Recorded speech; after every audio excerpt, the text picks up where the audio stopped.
Many years had passed since Joseph saved Egypt from famine. Joseph was gone. His generation had also passed away. But the descendants of Israel continued to grow. God kept his promise to Abraham. Their families multiplied. Their children filled the land of Goshen.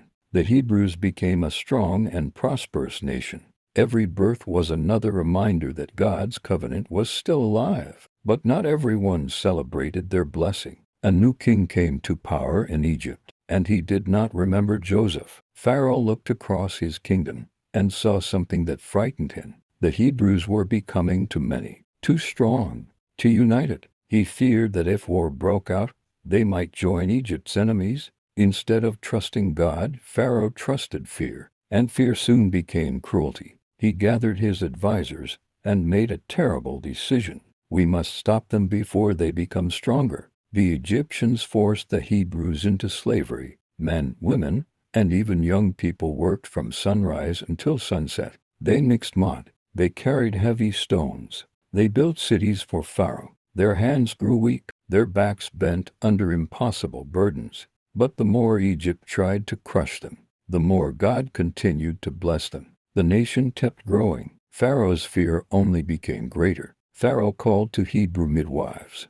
Their names were Shiphrah and Puah. He gave them a cruel command. Every Hebrew baby boy must die. But these women feared God more than they feared Pharaoh. They refused to obey the king. Instead, they protected innocent lives. When Pharaoh questioned them, they answered wisely. God honored their courage. Sometimes the greatest acts of faith happen when no one is watching. During those dark days, a baby boy was born. His parents were Amram and Jochebed. The moment Jochebed held her son, she knew there was something special about him. His tiny eyes, his peaceful face, his life carried a purpose only God could fully see. His name would one day become known throughout history. But for now, he was simply a mother's precious child. Every cry placed the family in danger. Egyptian soldiers searched for Hebrew baby boys. So Jochebed hid her son inside their small home.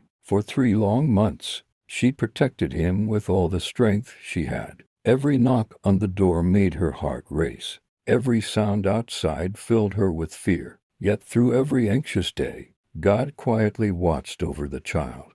Soon, hiding the baby became impossible. Jochebed faced the hardest decision of her life. She carefully wove a basket from papyrus reeds.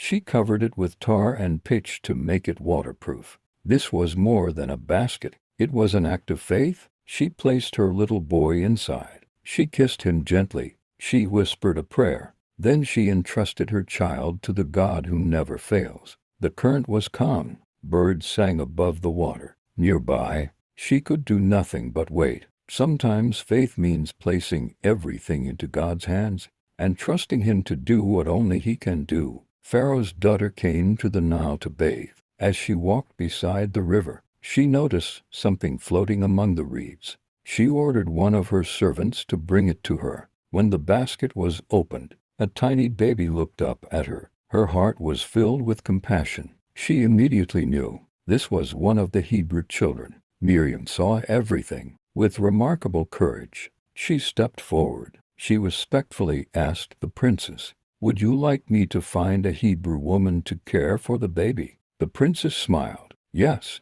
God was already arranging every detail. Even before anyone realized it, Miriam ran home as fast as she could. Soon, Jochebed stood before Pharaoh's daughter. The princess placed the baby into her arms. "I will even pay you." The mother who feared losing her son was now being paid to raise him.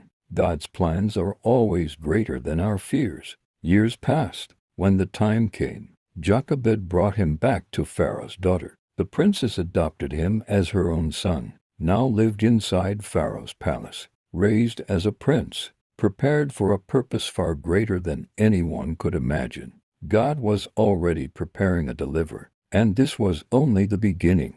Moses grew up in the palace of Pharaoh. He wore the finest clothes. He ate at the king's table. He was taught by Egypt's greatest teachers. He learned to read ancient writings. He studied science, warfare, leadership, and the wisdom of the Egyptians. To the world, Moses was a prince, but deep inside, he knew he was different. He knew he was a Hebrew. The God of his ancestors had not forgotten him, and neither had his real family. As the years passed, Moses became wise and capable. He trained with soldiers. He rode horses. He mastered the bow, the spear, and the sword. He learned how kings ruled nations. He understood strategy and justice. Everything he learned seemed to prepare him for greatness. But God's plan was greater than the palace could teach. God was preparing a deliverer, not just a prince. Although Moses lived like royalty, his heart remained with his own people. Whenever he looked beyond the palace walls, he saw the Hebrew slaves. He saw tired faces, broken hands, heavy burdens, children growing up in chains. Their suffering became his suffering. The cries of Israel echoed in his heart, and he could no longer ignore them. One day, Moses went out to visit his people. As he walked among the construction sites, he saw an Egyptian overseer beating a Hebrew slave without mercy. The Hebrew man could not defend himself. His strength was gone. Moses looked around. The injustice burned inside him. His anger rose like fire. He knew something had to change. In a moment of uncontrolled anger, Moses confronted the Egyptian. A struggle followed. When it was over, the Egyptian lay dead. Silence filled the air. Realizing what had happened, Moses quickly buried the body in the sand. He believed no one had seen him. But hidden things never remain hidden forever. The next day, Moses returned to see two Hebrew men fighting. He stepped forward and tried to make peace. "Why are you hurting your fellow Hebrew?" he asked. One of them looked at him with anger. "Who made you ruler and judge over us? Are you going to kill me as you killed the Egyptian?" Those words pierced Moses' heart. His secret was no longer a secret. Fear replaced confidence. He knew the news would soon reach Pharaoh. When Pharaoh heard what had happened, he ordered that Moses be killed. The prince who once walked freely through the palace now ran for his life. He left behind his position, his wealth, his comfort, everything he had ever known. He crossed the burning desert, not knowing where the road would lead. Sometimes, God allows us to lose what is comfortable, so He can lead us into His greater purpose.